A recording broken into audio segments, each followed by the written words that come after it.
Live better and longer with The Fitness Show, hosted by fitness expert, author, and TV personality Fitz Kohler.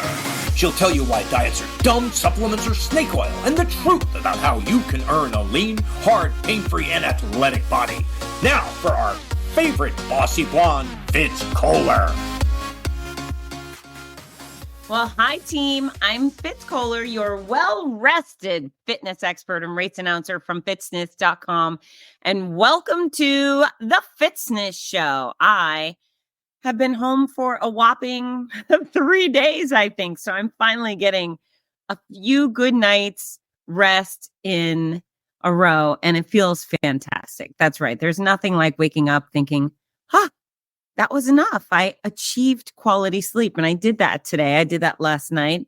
And so I'm feeling good, feeling sassy. In fact, I'm recording this podcast ahead of time because I had a little zing left at 8 p.m. So why not? Why not go answer some of your incredible questions? And I love answering your questions. In fact, you know what? Your questions to me are a drug. That's right. I've never done drugs, but I'm guessing this is what crack cocaine feels like. Your questions being asked and my ability to answer them makes me high. That's it. I'm very, very excited. Also, I'm just coming off of the Donna TPC 5K weekend. You're probably familiar because I've spoken about it before, but the Donna National Marathon Finished Breast Cancer is a race weekend I announced in early February each year. And they have two other events throughout the year. They have a Mother's Day 5K. And then in October, Breast Cancer Awareness Month, we have a 5K on the TPC golf course in Ponte Vedra, which is stunning. And, you know, obviously the location is fantastic, but I'm there for the people. It was a sold out show. We had 1,200 athletes for our 5K and about 100 women and one man who's had breast cancer in the past. So the camaraderie is really special. And I love doting on these people. I just love doting. And I love doting on all of you. That's just one of my favorite things to do. It's my hobby. My hobby is doting on people who like to exercise. And it just makes me giddy. And the Donna is a race series where it's totally okay that I put out my arms and I give everyone a squeeze and nobody thinks I'm weird. Or at least nobody specifically has told me yet that they think I'm weird for doing it. Although, listen to this. There's this guy. He comes through the finish line and he's wearing the yellow hat with the green O. It's an Oregon Duck hat. And so like I do for every team, even if you're a Seminole, even if you're a dog, whatever, I will cheer for your team. So I look at this man and I say, "Go Ducks." And he looks at me, he goes, "We're going to kill your Buckeyes today." And I go, "Oh, well, I'm a Gator." And he goes, "Sucks for you." So I got dissed so hard within 10 seconds of each other by the same man. And I thought, what have I done to deserve your ire, right? Guy, why are you so mad at me? I don't even think I mentioned the fact that I was at a Buckeye game the week prior. I mean, maybe I did. Maybe he listens to this podcast. But dude, if you do, ouch, you got to lighten up a little bit. I said, "Go Ducks." I gave you a cheer. When someone cheers for you, don't be hostile in response. But he was the only one. Other than that, everybody was honky-dory and sweet, sweet, sweet and fun, fun, fun. And I'm headed to Phoenix this weekend for a Mud Girl event. And those are raucous. We have such a good time too. So anyways, my life is wonderful, not only because I have a great family and besties and stuff, but because I have you and all of these athletes that I didn't know before that show up and become my besties, at least for the moment. I'm well rested and I'm giddy. We're answering questions. And we will be right back. Are you looking for the perfect gift for a loved one battling cancer? The Cancer Comeback Series by Fitz Kohler offers hope, inspiration, and practical guidance. With Your Healthy Cancer Comeback, My Noisy Cancer Comeback, and The Healthy Cancer Comeback Journal. These books are a lifeline for all patients and survivors. Right now, you can order autographed copies at a special discount. Show your support and help a loved one go from sick to strong. Visit Fitzness.com today. That's Fitzzness.com. Fitzness.com. We're back. We've got some good ones tonight, as per usual.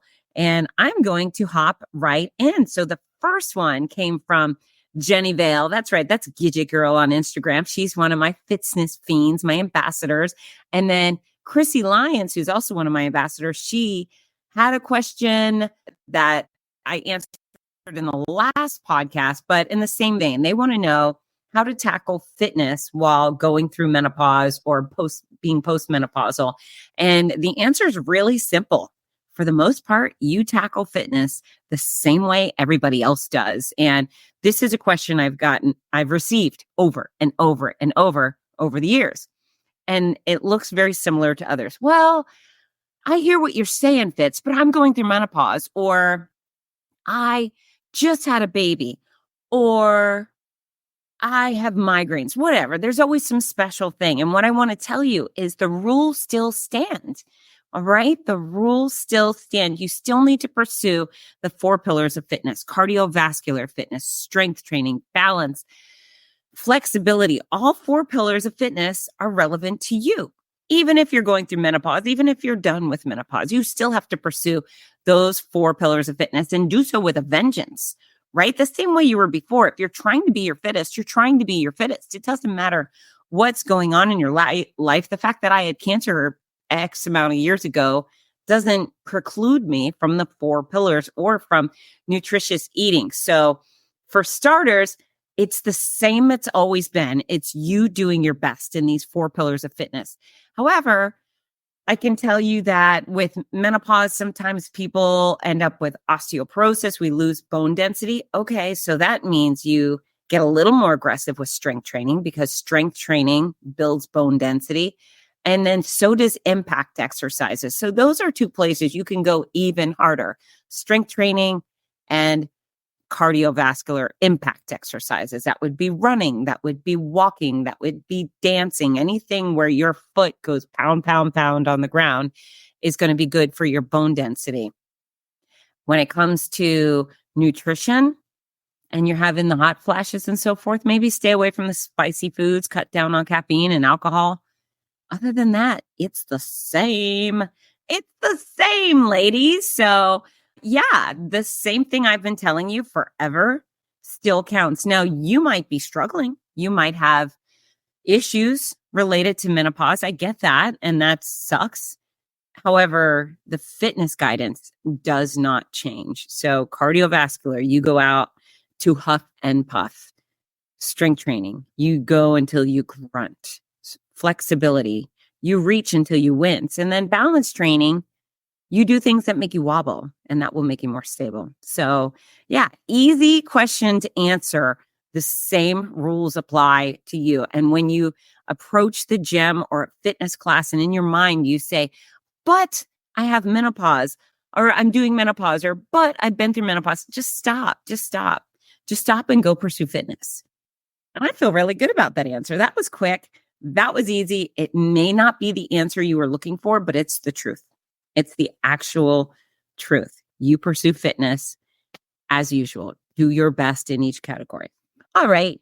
Next up, I've got Laurel Adams with another stellar question. She's also a fitness fiend. Hey, Laurel. Oh, my Canadian queen.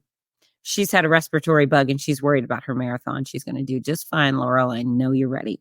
Okay, so she says, my go-to eating all spring and summer has been fresh, healthy fruits and veggies. With fall coming in and imported produce very expensive, and the focus is potatoes and squash, any tips staying healthy? Yeah, Laurel, there's a whole bunch of fall produce items that are in season and should be affordable. There's grapes, there's green beans, there's beets, there's cauliflower, apples. Think apples for the fall. Apples are a great price. Pineapples, kale, kiwi, radish, peppers, mushrooms, turnips, Brussels sprouts. So there's a whole bunch of great options. Don't feel like you're not going to be able to get fresh produce during the fall. You'll just get different produce, right? I didn't say watermelon. Watermelon's not on that list. Watermelon is a summer fruit. However, there's a ton of other things that are in season, and they should be sold at a decent price. Now, the way to get your favorites year round is to buy frozen produce. And so many farmers, they overproduce more than they know they're going to sell this week. So what do? They flash freeze those products. They ship them to the frozen sections of your grocery stores, and then will remain there for the year. They have a long shelf life. And if you love watermelon or strawberries or blueberries or the things that we like to pick in summer, just go to the frozen section. In fact, many of my friends here in Gainesville, Florida, we go strawberry and blueberry picking during the summer. We've got some great farms nearby and you can go pick them, and we pick excessive amounts. And then if it's strawberries, we wash, then we chop off the lids, right? The leaves, let them dry, and then freeze them in a bag. We get those freezer safe Ziploc style bags. Same thing with blueberries. We remove the stems, wash them, let them dry. So if you don't let them dry and you try to freeze them wet, then all that frost, it's not frostbite, it's just frost, right? Frost accumulates and it gets a little yucky. But if you let the berries dry, you can freeze them and they will remain lovely. And then you just pull them out of the freezer, sprinkle them in your yogurt, throw them in the blender for your smoothie, add them to your pancake recipe, whatever. So preparing for the fall and winter by freezing your own freshly picked fruit is a really good idea. But I love the produce section. Not only are those items usually a little more nutritious than the fresh produce items, and the reason they're more nutritious is because once they've been frozen, which is usually right at the farm or damn near close to it, they preserve all of their nutrients if they're frozen. Most fresh produce loses nutrition in transportation. So if you're buying something from Colombia or from the other side of America, as it goes via planes, trains, and automobiles and ships, they will lose nutrients along the way. So frozen produce is often even more nutritious than fresh cut or fresh produce. And I find so many more BOGOs and on sale items in the frozen department than I do in the fresh produce department. So that's how you eat healthy year round. You prepare for it or you switch, right? You eat more apples than you do watermelon. Easy peasy. Fantastic question though. Also, don't forget, I just recorded a podcast on saving money on groceries. I released it about a month ago, and I think it's awesome because it's filled with your tips. That's right. I had so much input, and I think we covered all the bases on saving money on groceries. So go back and listen to that if you haven't done so already. All right. Next question from Paul Fox, whom I love. He says, I'm asking this for my niece. What are some ways to improve running endurance and increase the amount of time you're able to run without needing to walk? So it can be simple and then it can be complicated. The simple, stupid way to increase your running endurance is just to run more, right? So right now, let's say you can run 1 minute at a time and then you have to walk for a minute. All right, start running for 1 minute and 15 seconds and then walk for a minute. And then eventually get up to 1 minute and 30 seconds with a 1 minute walk break. So you can gradually just increase the time you're running and decrease the amount of time you're walking. So that's one way. The other way to do it is to just really take things up a notch. I love the treadmill. So many of you might be going, oh, the treadmill. Ew, I hate the treadmill.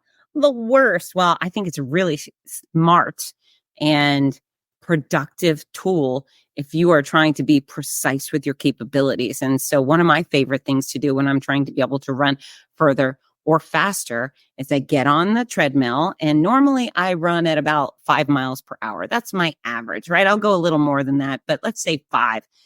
Well, if I want to be able to run further or faster, I will take that treadmill. I will hit 8 miles per hour, and I will get up to running 8 miles per hour, and I'll stay there for 10 seconds. And then I'll hit the arrow down and I'll go to 7.9 miles per hour for 10 seconds, and then go to 7.8 miles per hour for 10 seconds and gradually decrease until I get back down to 5 miles per hour. And then I run there casually for a while until I'm ready to do it again. I might even go down and walk at 4 miles per hour for a couple of minutes, but that's a really intelligent way to pick up the pace and increase your running endurance. Now, 8 miles per hour might be a little too much for Kaylee, and that's fine.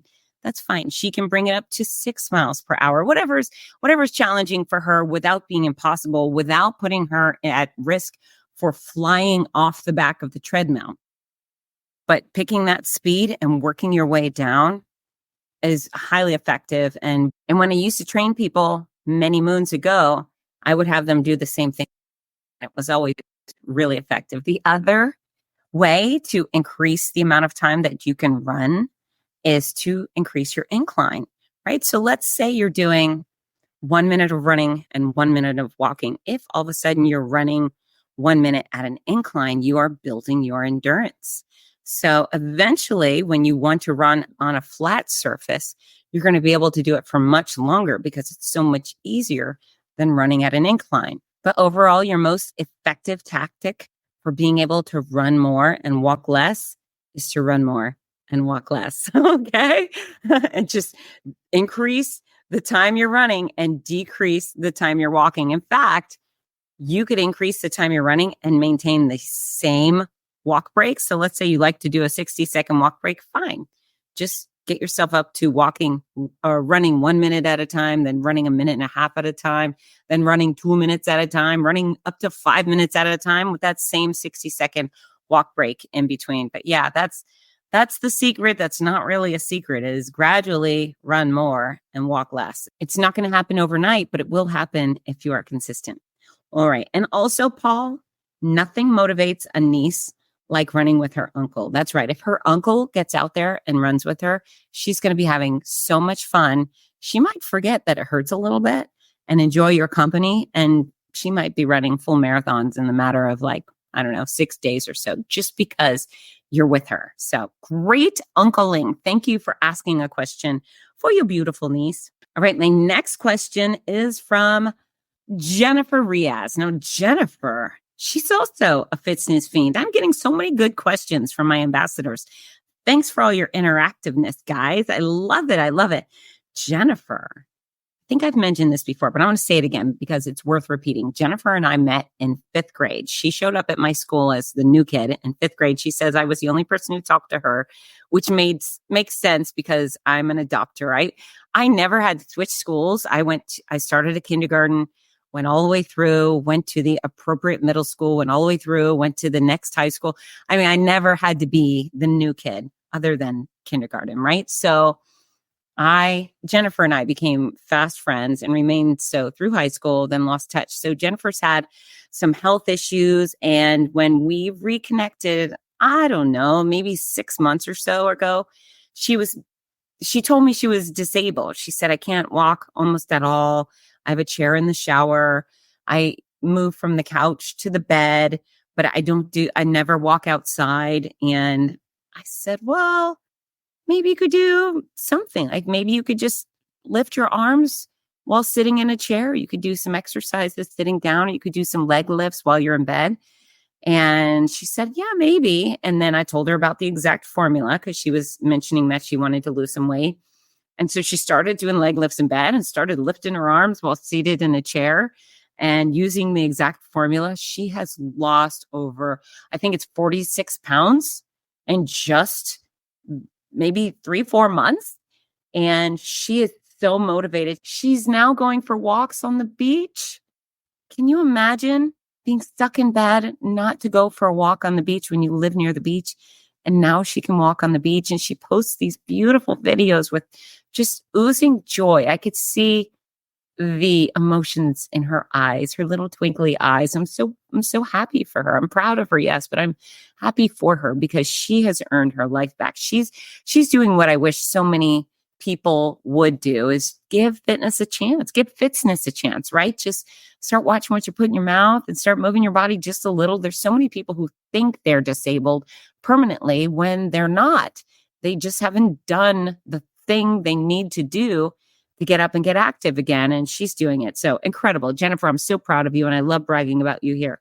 So her question is in regards to what happens if you don't eat enough calories. So she deprived herself and went down to 1,000 calories. And she said she got lightheaded. Well, that's what happens, Jennifer, is if you do not eat enough calories, you get lightheaded. Your entire body stops functioning. And so your exact formula is exact, right? It maybe there's a little bit of wiggle room, but there's not major wiggle room. If you're trying to be 150 pounds and you eat 1,000 calories, you're going to suffer. You're going to have some major consequences. Being lightheaded might be just scratching the surface. Your body needs fuel to go. Your body needs fuel to do the things it needs to do. So if you have not eaten enough, you will likely end up with little to no energy.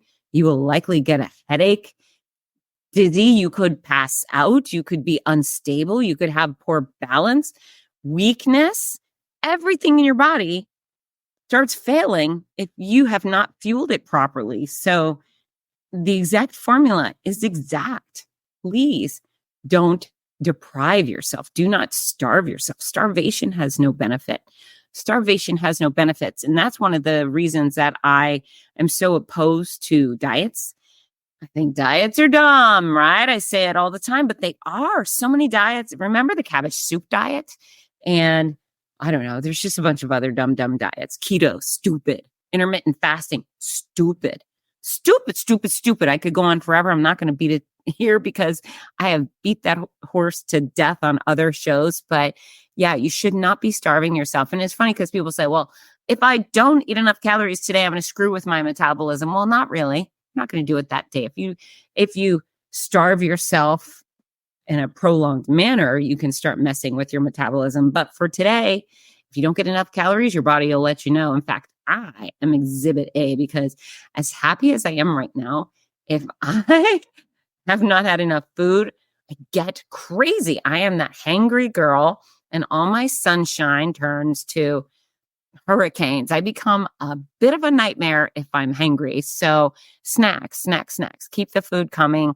And I don't want to be under budget. I want to give my body the food it deserves, the food it needs. And hydration is also a really important factor there. If you are not hydrated, I mean, there's food matters a lot, but if you're not getting enough water, oh my goodness, our body, I think our overall body is 67% water. Our body is basically a big old thermos. That's it.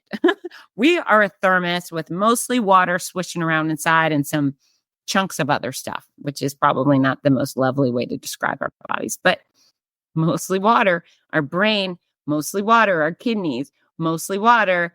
Our blood, mostly water. Our other organs, mostly water. So it's really important that we drink. So do not deprive yourself excessively of calories. Use your exact formula. That's good enough. And then lots and lots of water. Okie dokie. That was it. Is that the quickest podcast? It might be the quickest podcast, but these are great questions and I wanted to answer them again. I was all excited to get to you and talk about menopause and fall produce and calorie deprivation, et cetera, et cetera. Now, I do have a communication tip, of course. This one's a biggie. And I mean, part of me feels like, yes, you can do this easily. For some of you, it may be excruciating. But this is important. When you talk to people, look at their eyes. Actually look at people when you talk to them. Take a moment today when you're talking to anybody and observe how often they look over your shoulder, up to the ceiling, behind you, down at the floor. None of that is good. None of that is sincere. And I understand if you are going to take a moment and think, especially if you're trying not to use the word like, and you might look up at the ceiling or look at elsewhere to conjure up the word you're trying to say. But you should be looking at people's faces when you talk to them. When I FaceTime, it's very funny. I do a lot of FaceTime. I mean, people in general. I'm always communicating. I'm always connecting with people. Startling how many people will not look at my face. And sometimes my eyes start bugging out a little further and my chin juts forward and I'm thinking, look at me, look at my face. What's wrong with my face? Why won't you look at me? Sometimes people are just very shy, insecure, and those aren't qualities you want to project, right? You guys are go-getters. You're winners. You're probably employed. You probably want to deal confidently with your customers or with your boss or with your clients. Or maybe you own a business and you definitely want to project confidence. So look in people's eyes when you talk to them.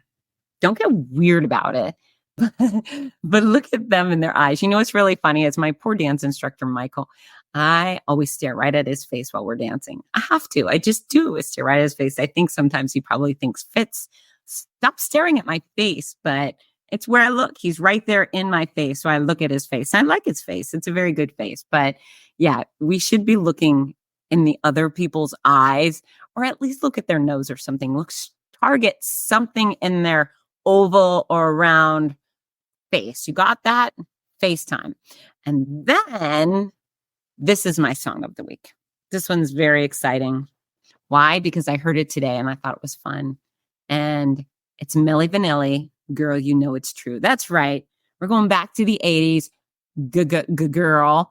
And if you'll remember with Milli Vanilli that they were these two hunky black males from, I think, Germany, and they had braids and they were great dancers and they were good looking, and and they went on tour. They had a number one hit. I think they had a second number one hit. And my best friend Christy, she actually went to their concert, and about a week after she went to their concert, she found out that they were lip syncing. They weren't even singing their song. They were just hired because they were hunky guys who could dance, and we all fell for it. We love Milli Vanilli, but yeah, they were good. That song was good. I don't actually know who sang the song. Who is the actual, or who are the faces behind Milli Vanilli? I'd like to get my eyes on those humans and see, I don't know, maybe I'll think of them when I listen to their song. But this song was great, right? So phony baloney artists, but the song was great. Girl, You Know It's True. I want you to listen to that while you are treading water in the pool. That's right. You're going to set your phone on the side and you're going to blast that song and you're going to tread water to this. Perhaps you're going to be playing racquetball or doing track practice. You're going to be doing hurdles, listening to Girl, You Know It's True.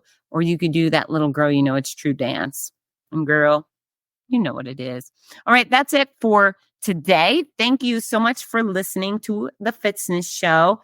It would be so nice if you would hit share on this episode and introduce it to a friend who may be interested in this content. I bet you have some friends who could learn a little bit about exercising during and after menopause, or maybe a friend who doesn't need enough calories, or maybe a friend who wants to run a little further.